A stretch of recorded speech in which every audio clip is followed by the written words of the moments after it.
It is UFC 316 fight week, and the title fights are official, ladies and gentlemen. All parties weighed in successfully this morning, of course, in the beautiful state of New Jersey. I was there last year, would you believe? A mind-blowing situation where I saw actually the situation from Jersey Shore sprinting towards the octagon to film a little image of Donald Trump walking towards the cage as an Irishman. It was an incredible piece of pop culture to witness in person. Sitting to my right that day was the great New York Rick, who was responsible for our fantastic introduction to last week's show. But I'm happy to say that On Air Jordan is back, and he is not the only person that's back today, because Chuck Mindenhall is here as well. And my God, we've missed him. And as usual, Ben Fowlkes is here, the man who has helped me steer this ship through troublesome waters over the last few weeks. Lads, how are you? Both looking fantastic as always. First of all, Chuck, how are you, my love? Look at this. What is this hat today? Tell me. I don't know that logo. Now, I think you've asked about this hat before, Pete. Okay. This is a Denver Bears. I remember. Bears. Yes, Yeah. There we go. See, it's a Denver Bears minor league baseball hat. I Well, put it on shit. for you guys. I know you're big baseball fans. Do you know, it's the only American sport that I can't get interested in. And I believe, like, you see, I've played video games to get myself interested in things before. And I believe the baseball game, The Show or whatever it's called, The people Show. are really high on that one. Yeah, it's meant to be. It's hard. Yeah. Oh, well, It's then hard. fuck that. Yeah. No. Ben, how happy are you that Dallas fired its coach? Come on, man. This is a big day for us. I know you hate the Stars. You hate the Stars as much as I do, talking hockey now. Well, I hate any hockey team south of the Mason-Dixon line, except for, Southern California teams. They're okay. They're cool in my book. Everybody else, they shouldn't have hockey teams. That's my situation. I kind of felt bad for that coach getting fired, because I was like, okay, he keeps taking them deep into the playoffs. They got knocked out by the Oilers, who happen to have the best player on the face of the earth in Connor McDavid, and one of the best players in Leon Draisaitl. And it's like, what do you want the coach to do at a certain point? I mean, he could Beat him, Ben. You got to beat him. I mean, I don't know if the problem there was that we didn't coach hard enough or well enough. I think it was that you ran up against some generational talents at hockey, and they were just better than you were. But maybe that's why I'm not the GM of a hockey team. I understand sometimes you got to do something to throw a bone to the fans, to be like, don't worry, I have given you at least some semblance of a reason to think it'll be better next year. Well, lads, to be honest with you, I did not know that the Dallas Stars, in fact, sacked their manager, but I'm glad that it's all been sorted out now. Ben, out of fear of asking another question you have already answered, my memory, absolutely terrible. Are you from Dallas? Because you're an eclectic man who's lived all over America, as far as I'm concerned. Where the hell are you from? No, I don't mess with Texas. The official lore, I was born in Memphis, Tennessee. Most of my family is from the South, from Tennessee and Mississippi. I grew up mostly in Southern California, which is why the LA Kings, they're cool. They can have a hockey team. The Ducks, fine, I guess. They can have a hockey team too. Went to college in San Diego. Go Aztecs, San Diego State. But I've been in Montana for so long. I feel like a Montanan. They will never accept me as a Montanan. My children can be Montanans. They'll never accept me. What are you talking about? You're like the purest Mr. Montanan Montana. I've seen. I It's know. not He's how it out works. there every weekend in the river, like waiting. Not how it for- works over here. Let me tell you. If you're Just washing himself in spring water. Yeah, you're like a proper mountain man. Do you know, every time anyone says like Montana on a podcast, I'm like, it's the same with like when you say Colorado. I always text like, Chuck I know a about guy everything. from Oh my there. God, yeah. It's like yeah, when they say the line, that's the title of the movie. That's how I feel when I hear that stuff. Lads, as much as I'd love to talk about hockey, as much as I'd love to talk about American geography, because you know I love it. You know I love that beautiful, beautiful country of yours. We've got a message from a new partner, and if you wouldn't mind, I'm about to hit you with a new ad. This us. time, it is for Daily Draw, ladies and gentlemen. Daily Draw, the free-to-play game from Yahoo Sports, will feature UFC 316 on Saturday and gives you the opportunity to win prizes by finishing in the top 3. New York Rick has done this before, by the way. Play Daily Draw on the Yahoo Sports app. It's fun and it's free, ladies and gentlemen. Get over there on the Yahoo Sports app. I play it all the time. I swear by it. And if I don't play it, it ruins my day. So there you go, guys. The Daily Draw. UFC 316 is the topic of conversation over at the Daily Draw offices. And it's also the topic of conversation on the Craic this Friday, crackheads. Lads, here's the thing. We saw the weigh-ins earlier. I believe the beautiful on air Jordan was showing it to us earlier. Kayla Harrison, in my opinion, probably looked as fresh as I have ever seen her on the scales, by the way. Ben, you're nodding your head. Whoa, I didn't think you were going to say fresh. I mean, I thought she looked fresh. She looked fine. Like, she didn't, like, here's what's weird to me. We have a skewed metric in this sport for what counts as looking good on the scales. Because I mentioned when I first saw this video of her on the scales this morning, I was like, her face looks skeletal. That is not what her face looks like normally. And that is not, she's not the only person to experience that, but nobody looks like that after relatively small weight cut. That is the stuff that you see after a huge weight cut. That's what Conor McGregor used to look like at 145. A White Walker. That's what like Uriah Faber looked like going down to 135. Like that face where your eyes are sunken, your cheeks are hollowed out. And especially when you compare it with the rest of her body, like her physique, her upper body physique, very, very muscular. And so it's like you can tell looking at that's not the face that belongs with that frame. That is a weight cut face if you've ever seen it. Now, I mentioned something where I was like, yikes, man, like that looks like a hard weight cut. And people were saying to me, like, hey, she walked on and walked off. She didn't stand there shaking. Like they didn't have to carry her off in a stretcher. Right. Like we've seen before. Like she didn't stand there doing that little like grimace while your whole body is trembling, and you're cold and you're behind the the little sheet of shame kind of thing. Like she didn't do any of that, and we count that as good. We're like, hey, you could walk on and off on your own power. You didn't seem like you were about to die. So must be fine. And I'm not saying like that I think it won't be fine, but it's like when we were looking at a fight like this where she comes in as such a huge favorite and you're going, what is Juliana Pena's best chance to beat her? And honestly, the best chance is that the weight cut takes too much out of Kayla Harrison, especially in a 5-round fight. Like that is the best weapon Juliana Pena has going for her is the weight.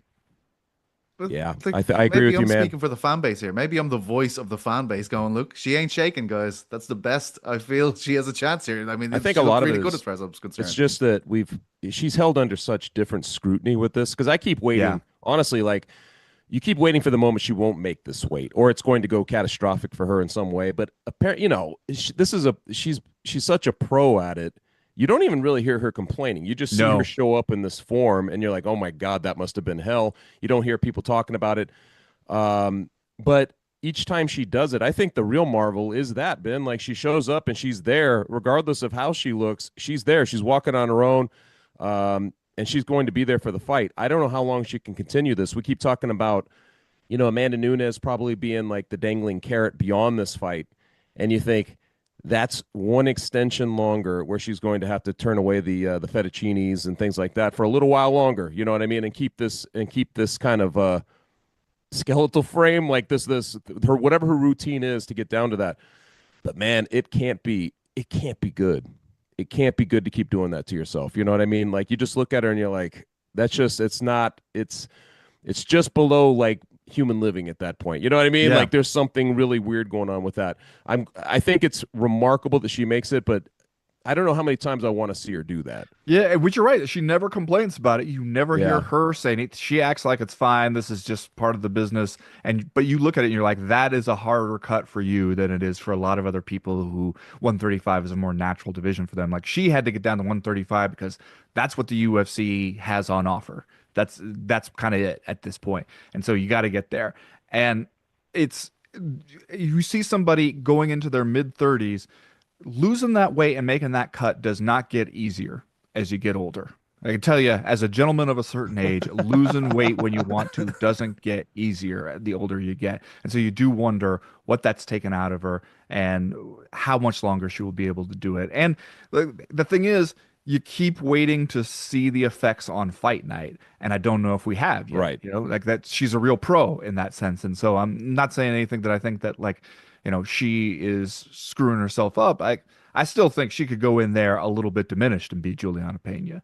But that is what it seems to me is that if there's a threat to Kayla Harrison being a dominant long-running UFC women's bantamweight champ. It's the weight more than it is anybody that you see in the field right now.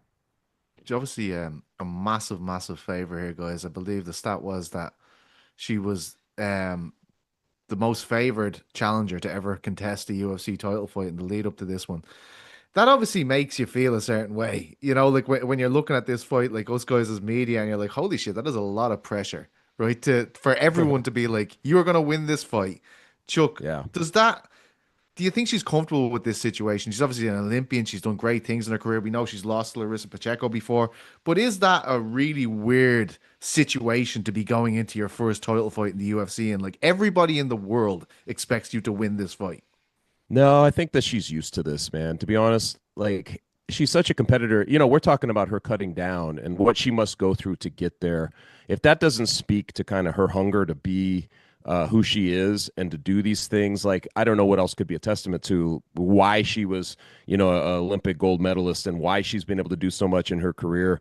I think she's used to it, man. And there's a part of it that's more rather than respectful towards Kayla, that's a little disrespectful towards Juliana because it's weird because it's almost like they're saying that she's an interloper or just a placeholder in the spot until somebody like Kayla comes along and just, takes this belt away, right? Like that she's not really supposed to be there. And that's a little bit of a fun setup for me, only given that we saw what happened in that first Amanda Nunes fight. Like, you look at something like that and you're like, I know that she's capable. She wasn't supposed to get that. Remember, she kind of just barked her way into that fight, and then she was able to perform. I think she's one of those people who, can put that chip on her shoulder and use it to good advantage. And you could see the scenario. Like, when you're talking about the path to victory, you're like, the scenario is exactly what Ben was pointing out. Somehow Kayla's in a little bit of a diminished form. The fight reaches a little bit further towards the championship rounds, and suddenly it's Juliana Pena who's coming on strong while Kayla's, you know what I mean? Like, you can see the scenario. So I feel like it's almost more disrespectful, that line. What is the line, by the way, right now? Do you have those numbers? I know it started off historic. It was minus 700 or something initially, yeah, wasn't she? Something like that. But that strikes me as slightly more disrespectful toward Juliana than anything else. Yeah, I'm looking at minus 700 and as high as minus Crazy, 800 on some sites. But yeah, and I think that like you're right, like saying that it's disrespectful to Juliana. I think it's kind of meant to be. I think that it's because people don't really view her as a real champ at this point yet. They view her as, you had a cup of coffee with the belt when you surprised Amanda Nunes. Then you had the rematch and she restored order to the world. What we thought was going to happen happened. And then, you won a close one once Amanda Nunes was out of the picture and we were trying to decide, okay, who might be the second best women's bantamweight for now. But we all were kind of eyeing somebody like Kayla Harrison is like, okay, when she gets here, when mama comes home, you're going to be in trouble. And like that was kind of the mood. And I think that that's what you're seeing reflected in the betting line is people are like, okay, we didn't think that you were a great athlete. We didn't think that you were a great champion or anything. We kind of see you as a caretaker champion at this point until you prove us wrong. But I will say one thing about Juliana Pena, like she is not, I think, an athlete on the level of Kayla Harrison, doesn't have as many of the assets and the positives in her favor, but she got that dog in her. Yes. Juliana Pena, that's one thing that we never had to question about Juliana Pena. She got that dog in her. If there's no one who believes in her, she believes in her. And that if you get into a messy fight that drags on late, if Kayla Harrison starts to fade, that's when Juliana Pena can do something because she's scrappy. She's not going to give up. She's not going to go away easily. You're going to have to take it from her. And so I wouldn't count her out completely just because of that. And honestly, man, just thinking back, remember on the first Amanda fight, those jabs that kind of set up the sequence that started to happen. It still seems surreal to think about that. But since we have seen something like that, it's, you can kind of imagine a scenario where, something similar could happen for her. Yeah, well, and that's the thing is like those jabs in that fight, she really disrupted Amanda Nunes' rhythm and disrupted like Amanda Nunes getting going. And that's the kind of thing that you'd have to do against Kayla Harrison if you're Juliana Pena, because that's like the big problem I see for her in this fight is do you get to be the one who decides where and at what pace this fight happens? Because that's really hard to do against Kayla Harrison. She has that ability where she is not only like aggressive, but she can get you where she wants you, and she can really take control. And you see so often in her fights, her opponents just end up playing catch up, and they're not in control of any of it at all, and that'll wear you out. And it's also just hard to win rounds that way. And so it's like she has to find a way to stop that from happening. She found a way in that first Amanda Nunes fight just by disrupting her rhythm. If she could find a way to do that against Kayla Harrison, then her chances get a lot better. And that's kind of the way Larissa Pacheco beat Kayla Harrison as well, right? Like, it was very similar in that way. She just wouldn't let her get her game going. Like, I think she probably lost the first round, but then Pacheco kind of came back into it, start just disrupting everything she was trying to do. So we have seen it happen to her before. That said, like, you're talking about Juliana in terms of like the dog in her. I think this underdog situation helps so much in that regard. Like, the chip has become a boulder. Like, she's dragging it. She's bringing it to the press conference. She's like, look at this shit, all of you. I got a quite significant tongue lashing from the Venezuelan vixen. She said, because I picked Kayla Harrison, that I want to be I want to be pegged by Kayla Harrison. What? Said, yeah, so you personally? Yeah. She said this to you personally.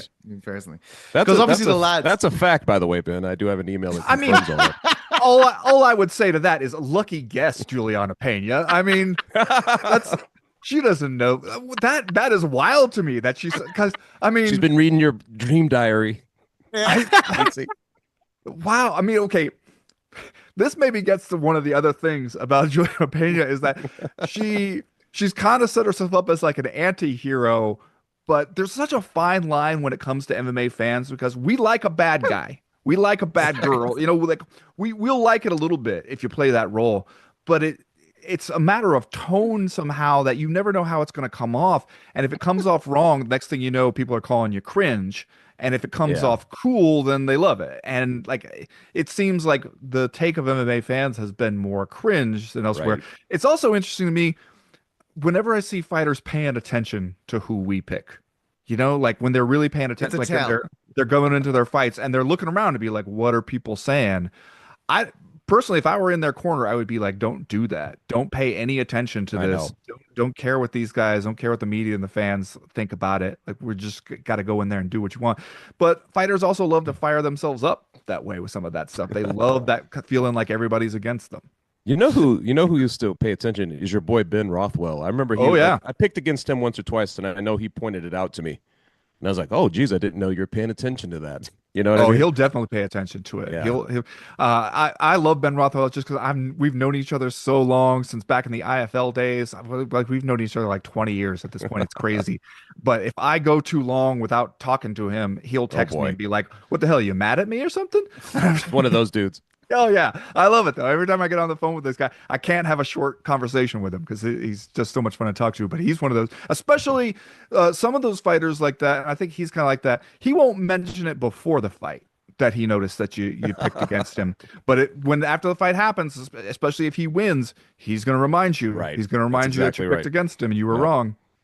Well, so lads, I mean, before we move on to the main event, in fact, the only question remains, like, do you think Juliana Pena wins, or do you want to get pegged by Kayla Harrison? Pegged. No, I'm just kidding. I think, you mentioned that Pacheco fight. I think that's the third one, right? The third fight, the one she lost. I think that's the only fight that Harrison has been dragged all the way through to 5 rounds, I believe. So that could be one of those types of situations. I hate to ride the fence, but you're almost like, I think the further the fight goes along, if Juliana can kind of hold her own early, she could have a true advantage going down the stretch, just given the weight cut and everything else. But I think Kayla Harrison, like, just the testament, like we mentioned, of her just going through this to be in this spot, I don't think she's going to drop it at the moment she finally gets to this chance to realize, getting a UFC belt and all that stuff. I feel like she's kind of destined to win this thing. Dan? Yeah. I don't want to be pegged by anybody, just so we're clear. I mean, that's not, no disrespect, but if that's your answer thing, the question. I'm not into it. You mentioned that Larissa Pacheco one, though. The thing that I find interesting about that one especially is I believe that was like her 5th fight in just over a year. It was like, Yeah. I think from like October of the previous year to that November when she lost that fight, she had 5 fights, which that's a lot. That That's is a just a lot. lot and because PFL was leaning so hard on her. You could see the difference in like Google searches where when they had Kayla Harrison fighting on a card, it went way up. When you had anybody else fighting on a PFL card, it went way down. And so they really needed her to keep showing up and fighting for them. And I think that kind of took a toll. It just wears you down to fight that often. Not trying to take it away from Larissa Pacheco. She went and she won that fight, so good for her. But here, I think if Kayla Harrison shows up and the weight cut hasn't taken too much out of her, it's harder for me to talk myself into seeing how Juliana Pena does it. I agree. She got that dog. If she gets into late rounds, she has a better chance, but it's still not a great chance. We were talking just before we went live here about, just the general lack of buzz around this card and kind of how surprising that is, given that it wasn't so long ago we were like, maybe O'Malley is the star that the UFC will hitch their wagon to for the foreseeable future. When he first became champion, when he beat Aljo that time, I think a lot of us were thinking that way. Like, this guy has superstar potential. The press conference yesterday was a strange one. Like, it just felt, we've talked about this kind of going through the motion situation with the UFC before, but it was 30 minutes all in all, from like them extended introductions they do when everybody walks out one by one and they're introducing who they are, to the face-offs where they actually take a break for a few minutes and then begin facing them off. The whole gotta clear thing, out the tables and everything. Yeah, I mean, this whole thing was 30 minutes. And first thing 30, like but I think the actual time of the podium, like talking, was like 14 or something. Like, it was just a tiny amount of time there. And obviously at the start as well, it's like tickets still available, which is interesting. And then you go on to Ticketmaster and there is a lot of tickets, as Honor Jordan shown us there. All those little blue circles there, lads, are tickets that are available. You can get ones in the nosebleeds for $320, or you can get ones right beside the cage there for $2,700. Wonder why they can't sell that. That's crazy. It's practically giving it away. Wow.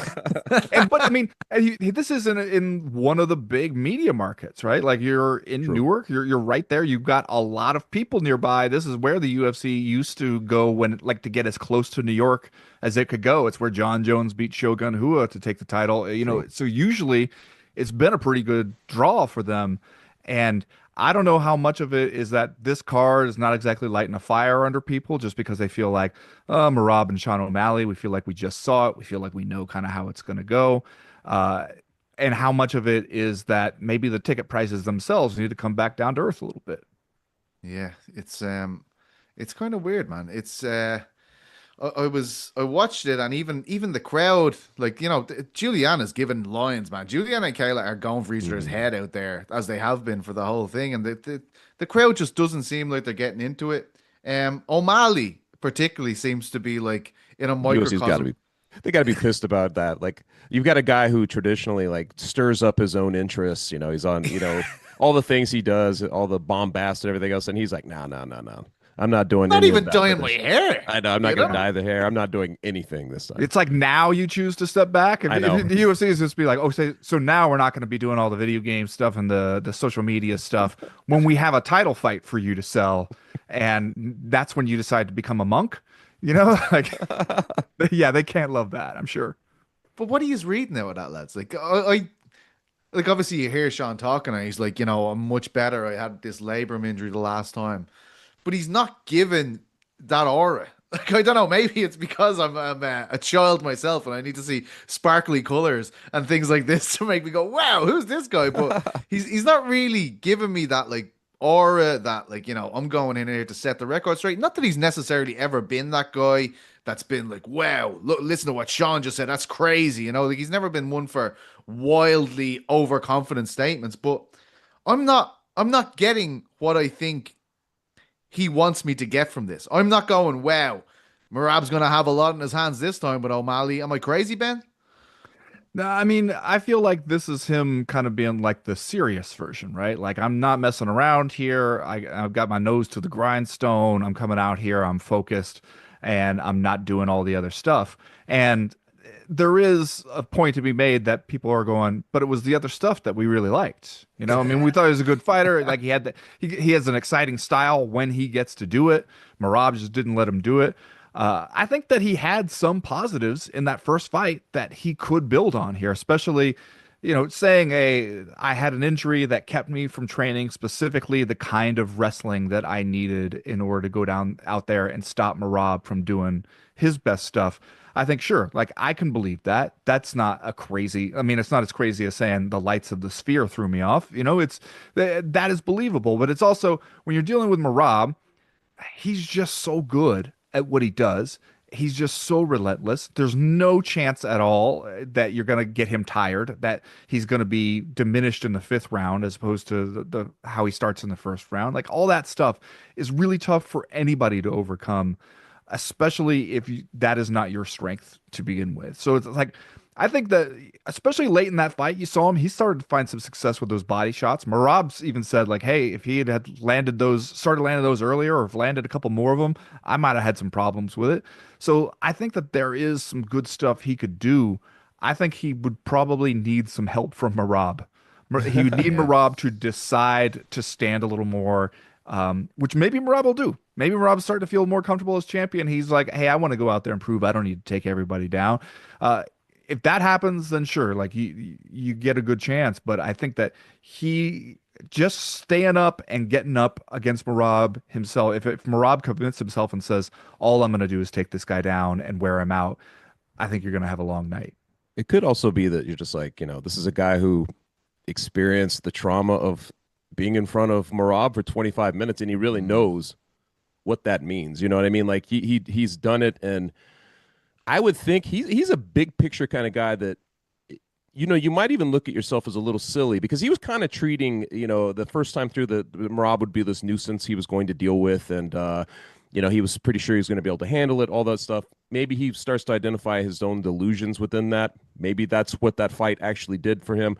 But the bottom line is, I kind of like Pizza. I'm a little bit opposite. I'm intrigued, I guess, by, you know, this serious version is like, is he going to do anything different? Can he make it different? Did he take it, you know, too lightly? I don't know. I don't really know. I mean, but if he was just going in with the exact same stuff, who knows? I don't know if I'd feel different, but I'm intrigued by O'Malley's kind of change, the severe change, to see about it. And to me, that's like, man, I think he got humbled a little bit in that first fight, and he's kind of admitting it. You know what I mean? I think he's admitting it, and that's kind of you don't see that too often in guys of that stature who kind of one of the rare fighters who's really kind of transcended more into the pop culture realm. You know what I mean? Where there's plenty of people just all over culture that are Sean O'Malley fans. I feel like he's reeled it in. It'll be interesting to see what that means for him, man, because his vitality is as a fighter. Maybe he's taking it that seriously for this fight. Yeah, and look, I think we're all fans of O'Malley. I think he's a great fighter to watch. He is a guy that I feel a lot of people tune in for in an age where we're kind of looking around and saying who could be a star. I think O'Malley certainly is one. But I will say, all of this stuff, and I'm not trying to say that it's not a thing. It is certainly a change in someone's life to stop all the things he stopped. We've talked about them before. It's obviously social media, gaming. Jay and the Peen? Are you saying Jay and the Peen? Jay and the Peen, and smoking weed, obviously, all huge. All the things he's famous for. But then, yeah, obviously, but then you read Ben's article with Merab, and you're like, this is real fucking hardship. Like this guy, like I hate to compare, okay, but like this guy's life is insane. Like the things he had to overcome in his life, just from a sports point of view, but then also from a life point of view, they are far more tangible and universally acknowledged, I would say, than like the difference of giving up gaming or something like this. Like Ben, you did a great piece on him. Tell us what have you learned from Merab from doing this piece? Yeah, I mean, I agreed that hearing about a guy where he was just like, hey, I know what I want to be. I want to be a UFC fighter and a UFC champion. And he came here from Georgia with that in mind. But he was like, it was a dream that I didn't even know how to begin chasing, because he came to the US not really speaking much English.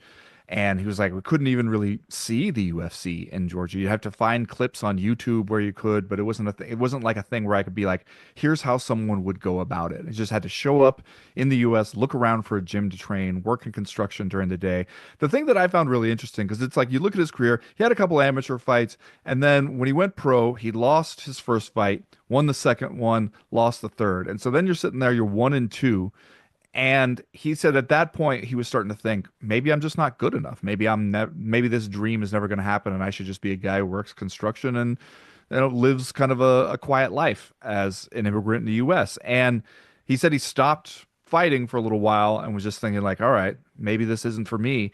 And then after just a little time off, he started to realize like I really miss it. And saying the difference between going back to it because you had like some end goal where you were like, I'm here and I want to get to there because there is where you get money and attention and all the other stuff.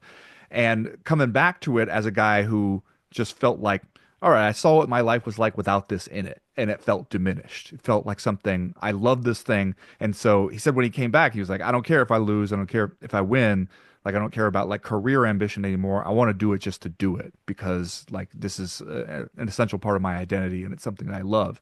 And I think that that makes a big difference, especially that early in somebody's career. And talking to Ray Longo, where he was just saying like they watched Merab kind of come up through the ranks and they realized like, okay, this guy has so many of the pieces that he's going to be a special fighter once he figures out how to put it all together. And it was just some growing pains of figuring it out. But one thing Ray Longo said is he was like, Merab never loses the same way twice. Like Merab learns a lot from every single loss that he's had, and he'll fix those problems and he'll get back and he'll be better for it. And especially because sometimes you see guys, success can kind of erode a fighter at a certain point where you get to where you were trying to get. You're winning all these fights, and a lot of people, they're not growing that much as a fighter when they're winning all the time. It forces you to grow more when you lose. And it's one of the things I heard from Rashad Evans when I was writing the story a few weeks ago, where he was like, I started to realize that my losses were baked into my wins. Because when I won a fight, I wasn't thinking about the mistakes I made. I wasn't getting better. I was just thinking, must be perfect. I won again.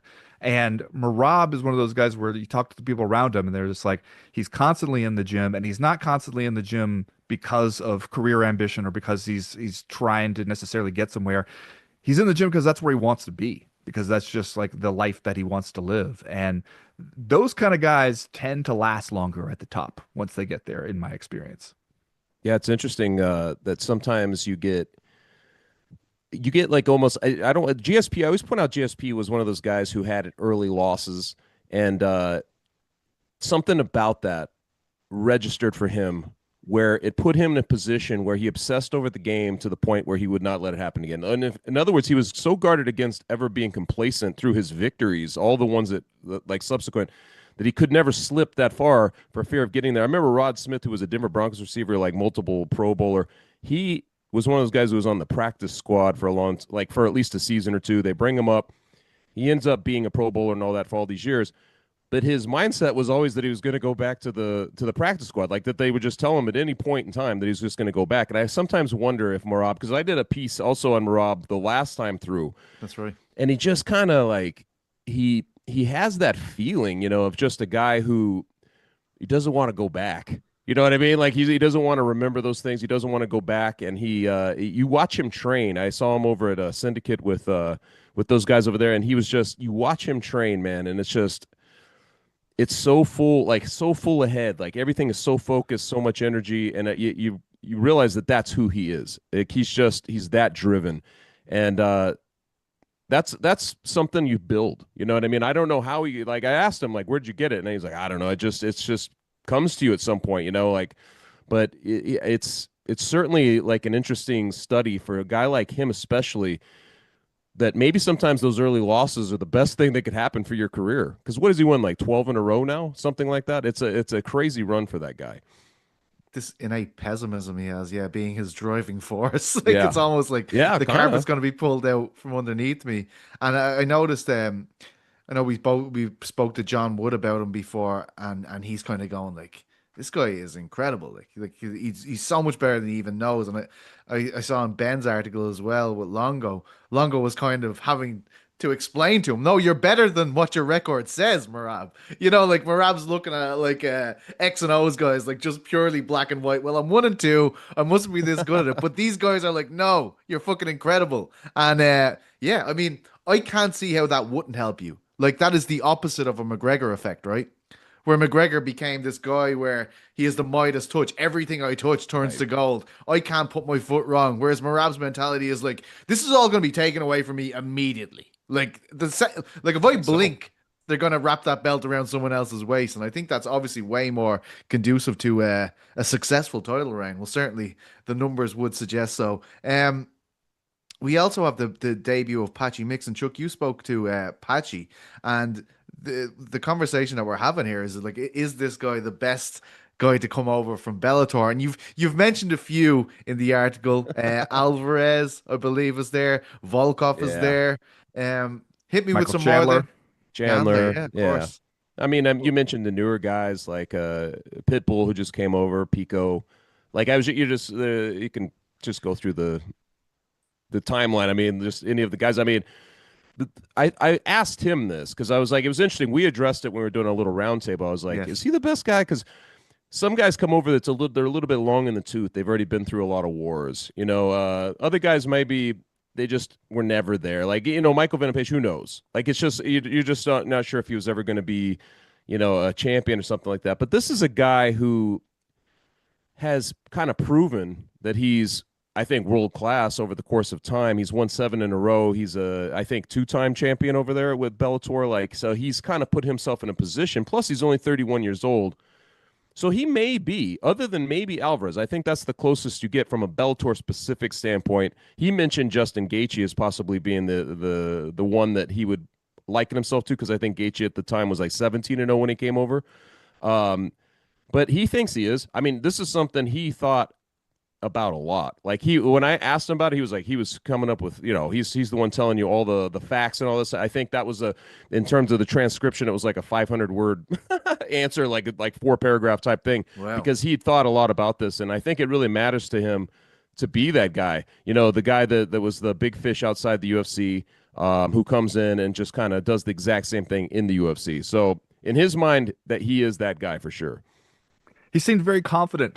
It was the thing that came across when I was reading your story. Because, a lot of those guys, they think of themselves that way, but they're not going to say it. And he was sitting there being like, look, I'm going to wreck this dude. I've wrecked everybody. Who else has done what I've done? He was just really laying it out there and not trying to lower expectations for his debut at all. And, I said, you've rolled with Merab, obviously. And he goes, no. Merab has rolled with me. Like, he corrected me, and he was like, hey, I'm the high degree black belt, all this stuff. Like, that's the kind of guy he is. It's kind of fun though, right? Like, you add this dude who has this kind of confidence into an already pretty stacked situation over there, and you put him against Bautista, which should be a great, like, I think that will tell us a lot right away, you know what I mean? And for people who are UFC centric, you'll finally get to see what Patchy Mix looks like, in a fight. And I think that this could be a good moment for him. Like, he could, who knows where he could end up. I'm not even sure where Bautista is ranked. 10th. In the US. 10th. Okay. But I mean, this is so weird because you come over with a pedigree as a reigning champion in a situation like this. One victory could launch you all the way to the top if they're trying to just kind of use that, right? Like champion versus champion type thing. Who knows? I think the backstory of Merab, if Merab were to win, who knows how this goes, man. It could be a lot of fun going down the stretch here. Yeah, it's actually interesting listening to Merab speak about him as well. Like, he is respectful, but he's also like, this isn't like me and Aljo, by the way. I just want to make it clear. Yes. Not like that at all. And as the story goes, Patchy walks up to him and says, like, basically, I'm coming, and best of luck to you, mate. I think that is a fucking savage storyline, dude. Like, I think that is an incredible storyline. These two working together in Syndicate. Well, not really working together, but you know what I mean. What I want to, like, I feel like the bantamweight division is in like one of the best places it's ever been in terms of like all of the contenders who are lining up there. So many great fighters. Is there a way, Ben, that this guy just leapfrogs everyone and comes in? Like, Corey Sandhagen can be very interested in this answer, of course. But is that a possibility if he is very impressive against Mario Bautista here? Yeah, I think so. Because right now, the situation is we're looking at Merab and going, he feels like he is settling into what could be a long title reign. And if he beats Sean O'Malley again, the Sean O'Malley rematch feels like the UFC looked around and went, well, we still feel like there's some juice to squeeze out of Sean O'Malley. He's still popular. We don't really have any better ideas. We put Merab up against Umar and he passed that test. So there's nobody else that really jumps out as a compelling, fresh matchup. Sean O'Malley is at least popular. So let's do that one again. I think that they're seeing that, the interest was not super high, especially because Sean O'Malley hasn't fought since then. So there's not enough reason to give people to think that this one's going to be different. And if you come out of that one and you're looking around, you're going, Peter Yan's kind of high up on the ranks, but we've also seen it. Corey Sandhagen is at least one of the guys who can and say, hey, I've won some fights. I have an exciting style, and none of these guys have beat me up yet. So that's a good argument to make. But Patchy Mix has the thing where people, I think a lot of the base has probably heard about him or they're hearing about him this week. They don't know that much about him. He's doing a good job of talking himself up and is not shying away from that at all. If he comes in here and does everything that he says, if he looks great, submits Mario Bautista, makes it look like a real one-sided fight, he can really stand there and make an argument again like, I was in before you signed me. You just didn't know it yet. And now here I am. Like, stop messing around and give me the shot. Like, that is entirely possible to me because otherwise, Merab versus Corey Sandhagen feels like a completely reasonable fight to make, but it also seems like the kind of fight that the UFC would make when they go, well, we can't think of anything better, so we might as well do this. That's so true. It's as sad as that is for Sandhagen. That is absolutely true. I feel like that would be one of those ones that you're like, is that all we have? If that's all we have, we'll do it, Unfortunately. It's a really fun fucking fight as well between Patchy and Merab, because if you haven't seen Patchy Mix fight, he is an unbelievable submission fighter. Just really, really intricate guy. A guy who will sell out on a submission just because he's so confident that he can hit it. He's all action. He never stops. He's a fantastic engine. I don't know if he has Merab's engine, but his grappling ability, it would be very interesting to see that go against Merab's style, which is just absolutely draining, punishing on whoever he fights. With that said, we've talked about what we think about the dynamic between the two lads. Ben, who are you picking to win the bantamweight title fight? The title fight? Sorry, and Sean, or are you talking about Patchy Mix? No, I'm talking about the sorry, let's go with Patchy Mix first and we'll move on to the title fight after that. I forgot to ask you guys when we were talking about those dudes. I'm picking Patchy Mix. I mean, I think we've seen some people struggle sometimes in their UFC debut. It's just different. It hits the nerves different than any other fight that they've been in. But if there's somebody who can come in and deliver and do exactly what he says, I think it's Patchy Mix. Oh, look at this. Here's the graphic right here. Oh, shit. Yeah. My God, this is me. I always struggle to actually get my face close enough to the screen. Well, I don't feel great knowing that that mysterious Frank is the only other person who picked Vicente Luque. I don't. We're all right at the bottom. It's not good. Right now. I got to chime in here. Uh-oh. You guys have the same record as Frank. Yeah. I don't like that either. The only person who's doing well is our guy Chuck. Yeah, it's true. Did every single one of the lads Chuck pick Luque too? Pena? Okay, I did pick Luque. Yes, I did. Did Burks and New York Ricks pick Pena? Yeah.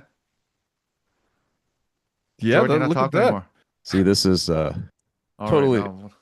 Yeah, total objectivity there with that. Pick. Yeah, that's what I'm saying. You know what I mean? Jesus Christ! I just didn't like the slander for my guy, Mysterious Frank. You're 14-10. He's 14-10. I'm fully expecting Frank to overtake me in these fucking things. I mean, I'm 14-10. The Steinbeck quote about how America doesn't have any poor people; it only has temporarily disgraced future millionaires. That's how I feel about myself in these picks. Like I might be down there now, but I don't belong there. I know I'm going to get out sooner or later. It's slumming right now. Yeah, this week is going to be a week. I'm sure of it. How far are we behind? Like GC is what, like 17 and something? Is he? I think he's 19 and Jordan, 10. I need you to be a constant voice on our show. If you're going to do this. Listen, I'm trying my best here. Connor, GC is 19-5. Oh, fuck. He's flying, dude. Jesus Christ. Chuck 17-7 and 17-7. the rest baby. of you 14-10. All of us are watching it. That is hilarious. You're the only one that can Oh, challenge sorry. you. Drake also 17-10. Oh, Oh, shit. there you go. Okay. There you go. Yeah. The chasing pack, as they call it, I believe. Chuck and Drake. That's brilliant. Ben, hopefully one of us, will emerge from this rut at the bottom of the picks league. You know Did what? we? How do you eat an elephant, Petesy? One bite at a time. That's how you do it. So we're There's all on one. Merab, basically, There's one right? thing you can do. Like seriously, let's just start picking them right. That's what I Oh do. shit! I didn't even think of that. Believe the graphics showed that we're all on Merab here. Is that correct? Yeah, I know I am. Yeah. Yeah. So is the talk of Wow. Nobody took O'Malley, huh? That's no, pretty which crazy. obviously haven't heard of all the things that he's given up, guys. But Ben, is there do you buy this sugar to featherweight after this? Like, do you think that's the only viable option for him at this point? I don't know. I think that could be a tough division for him, because when you see fighters who have excelled because they're either big for the weight class or they're tall and rangy, which I think has really helped him. And sometimes they go up a division and you lose that advantage, and then can they adjust their style for that? Like that always becomes a question. So I don't know. I would see that that's often the way fighters choose to go with it because they kind of get that clean slate, but that's also why we sometimes refer to the weight class move as the fighter's false friend because sometimes you go up and you realize there's a reason you were in the weight class you were. But I don't. He's an interesting enough guy. People care about him enough that whatever he does, regardless of how this fight turns out, I think that there will be some interest in it. Like it's not like he would have to change weight classes in order to stay, a person that people care about. Because right now, one of the best things he has going for him is not that many people to choose from if you want somebody with personality who fans already care about. Petey, let me ask you: if O'Malley wins this fight, then what happens? Are they going to do the trilogy? What happens here? Oh no Uh, way! They're not letting Merab get close to that delta with if you I can think you're squeeze some right. more money I out of think you're right. O'Malley. I think I'd be really into it though. If that happened, I think I'd be frothing at the mouth for a trilogy, to be honest. I didn't know you were going to go that way. I had actually already fantasy match made him at featherweight in my head. I thought that's where we were going to go there. But man, if O'Malley fucking beats him, I think it lights a fire under the whole division again. And he should be very worried about Patchy Mix. I mean, if he gets the title back and they're not giving Merab the next like a immediate rematch, Patchy Mix is an absolute disaster of a fight for him. I'd say he is That's a so good good. point. He is such a good grappler. But to go where I was gonna go, Chuck, if he went to featherweight, I think a fantastic fight for him at that weight class is Yair Rodriguez. I Wow. think you do Rodriguez v O'Malley, and that is a fucking banger. Come on, Ben. That would be a fight. That would be a Come on, fight. get excited. I can see him rolling his eyes there. Ben, that's a fucking great shout by me, mate. That was fucking. I was class. We're head into the future when both guys sort of have stuff in front of them. I think like if Sean O'Malley were to win back the bantamweight title on Saturday from Helena, Montana, zone, he could go out there and find Merab's chin. But I think that if he were to win that fight, they do Sean O'Malley and Corey Sandhagen next, just because style wise, that's interesting. I think that you feel like you could promote that fight, you could sell that fight, and then they worry about what we do next. Like give Pat maybe to get over with the fan base a little bit. But if I'm Corey Sandhagen, I'm rooting for Sean O'Malley this weekend because I think that's one you could sell. I mean, given how quiet we're talking about this and the tickets that are available, all this UFC's rooting interest has to be with O'Malley, right? Like if O'Malley wins, obviously business reopens up in terms of everything you can do in that division. That would have to be the case, right? Like UFC's ideal champion in that division is O'Malley. Yeah. O'Malley Yan as well over 5 rounds is another banger. What am I talking about? They have so many good fights they can put on. Oh, they could do a lot. Yeah. I need to shut my ass. Lads, in a segment that has become, so popular on every MMA show in the world, we've got more news from the Jon Jones, Tom Aspinall saga. You've been waiting for it, crackheads, and here it is yet again, as it has been since November. Here is the latest update from Jon Jones. A lot of tweets today, guys. On air, Jordan, I rang him. I was on the way back from town today, and he was like, there is over 100 tweets. How many do you want for the show? And I was like, it doesn't matter. We know what we're going to be talking about here. Here we go. Him replying to someone that says, Aspinall is the current heavyweight champ, by the way. And Johnny Meat says, that's awesome. You guys could use one. I mean, it is funny if it wasn't so sad, but here we are again, and I know for a fact that Tom Aspinall, you've obviously seen him talking this week. He thinks this is over. He just thinks this is an ultimate troll at this point. He's like, let's fucking go. Let's do something. This guy is getting way too much pleasure out of not fighting me.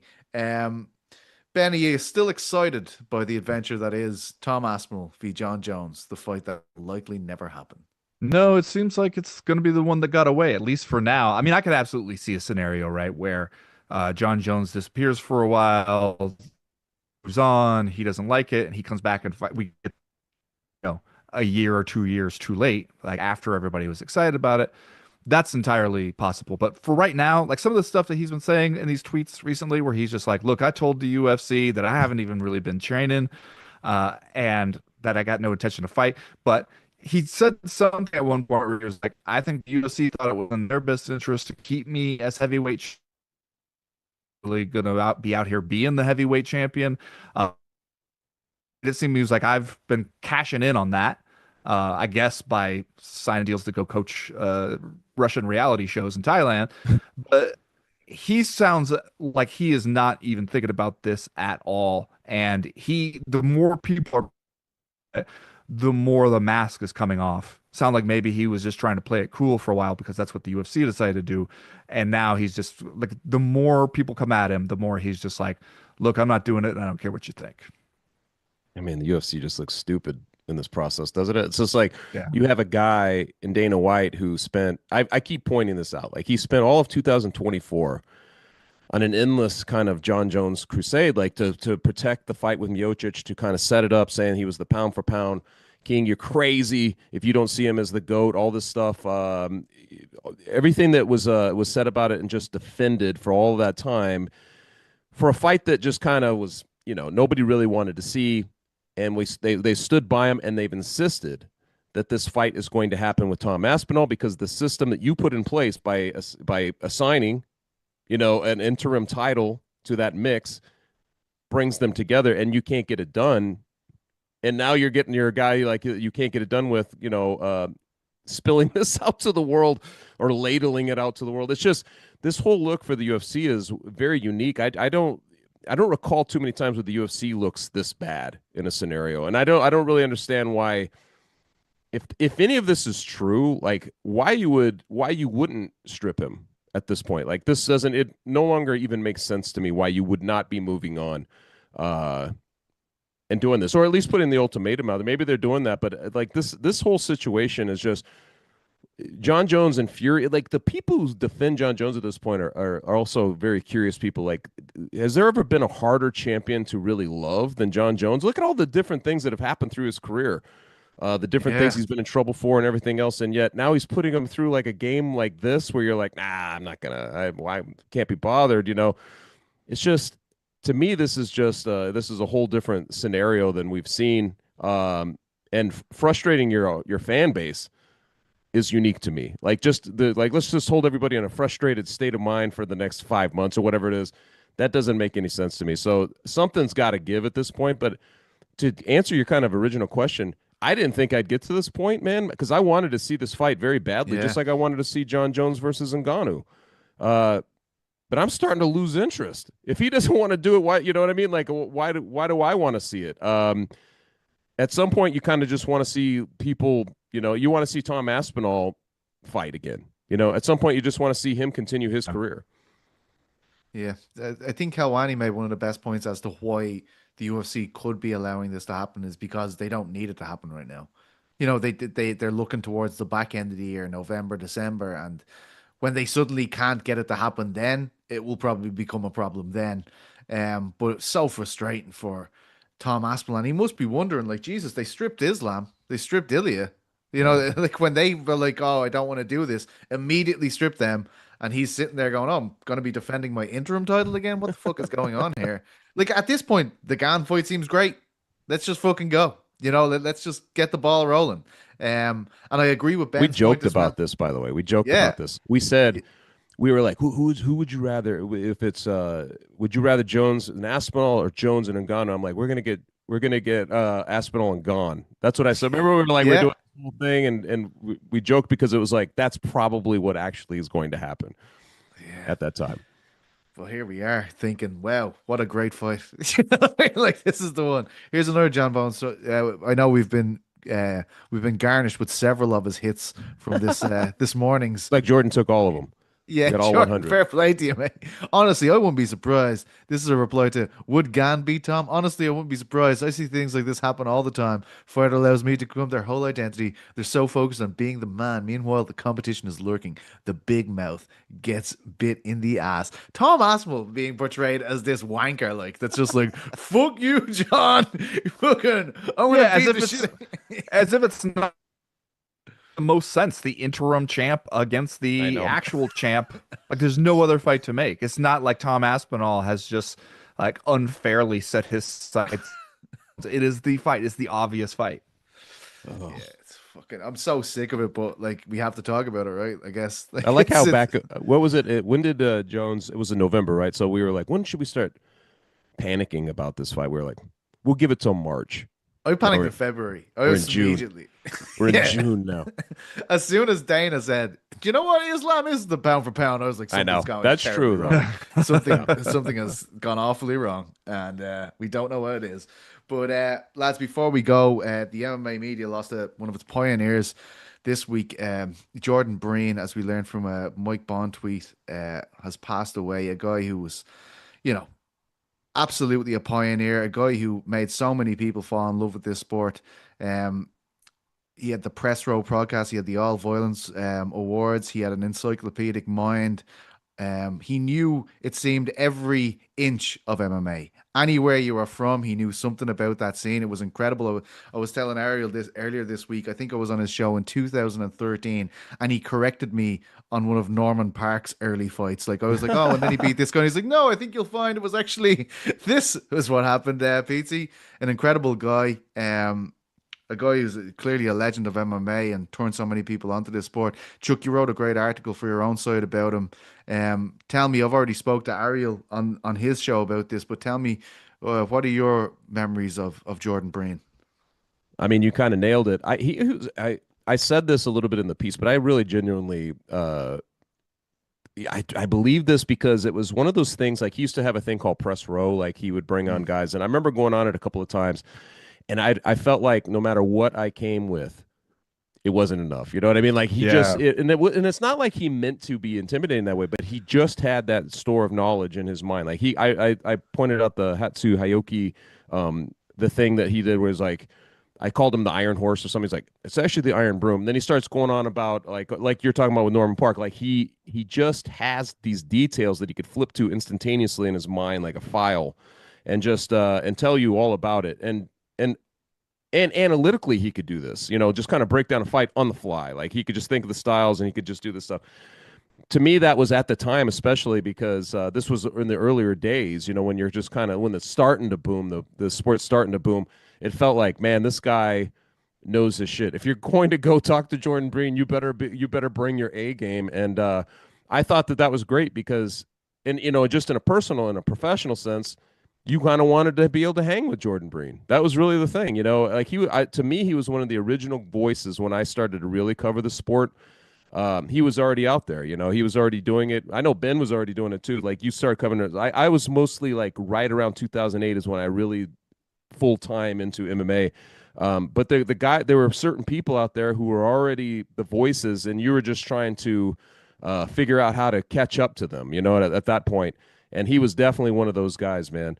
The one thing that I remember, like, I think that the greatest thing he did was he never forgot that he was following a sport based in absurdity. You know what I mean? Like he never forgot that. He never let that go too far from his kind of purview, the way he looked at the whole sport.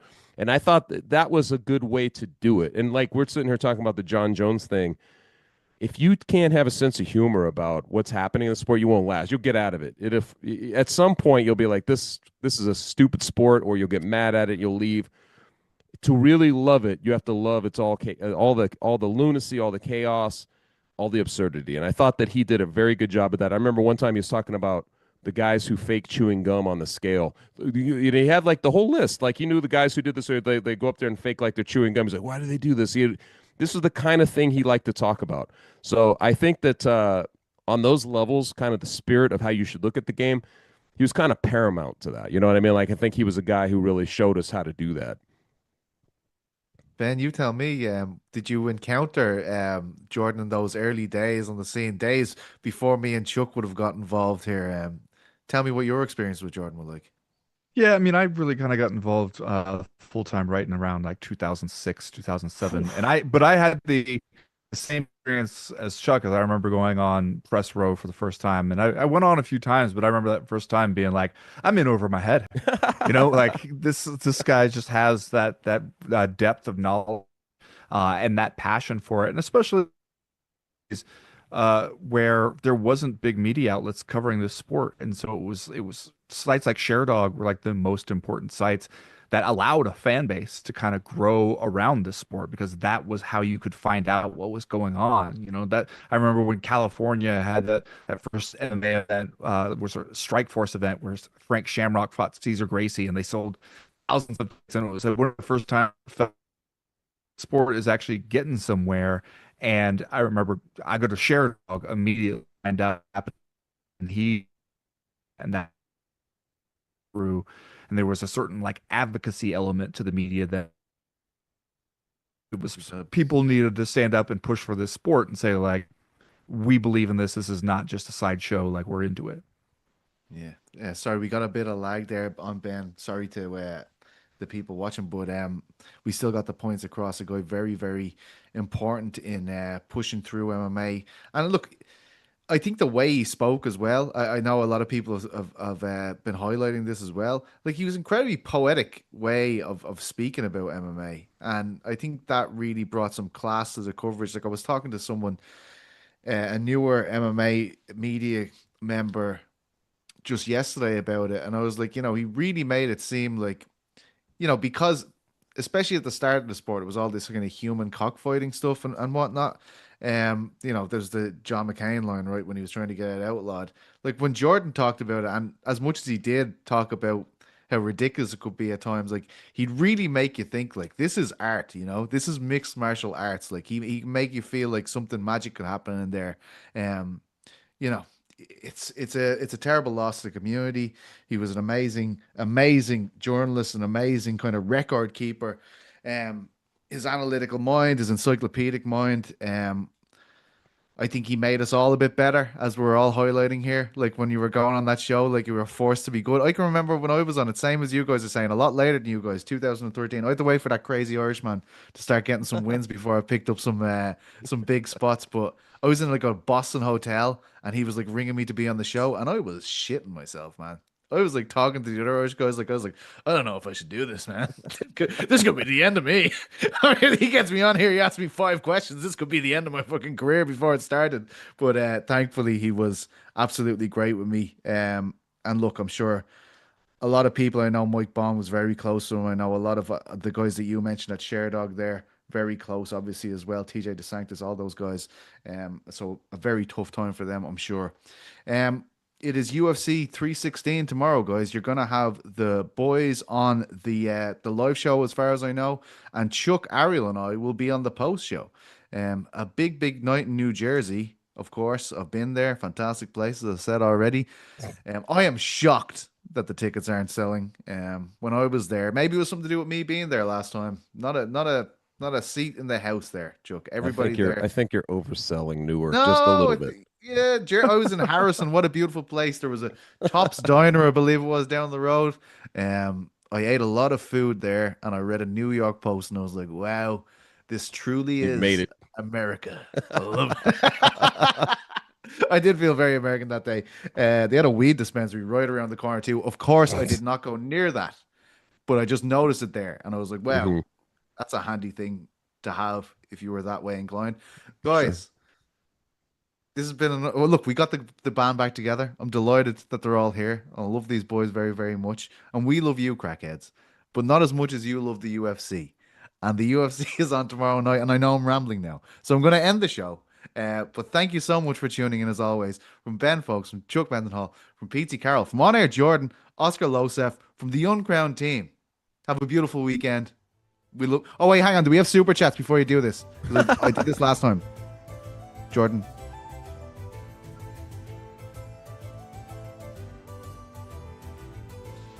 It's not working. We've won. Let's go. Whew. Sorry, lads. You saw your other way there. You limped into the show last time. You're limping out this time. What's going on? This one is for the man in the hat. Love you, Chuck. There you go. Look at that.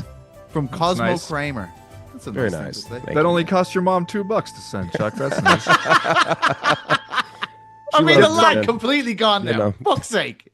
Motherfucker. Guess I'll just go fuck myself. All right, lads. I won't do another long one. I'm very bad at saying goodbye. That's how much I love you, crackheads. Have a wonderful weekend. See you soon. We love you. Mwah.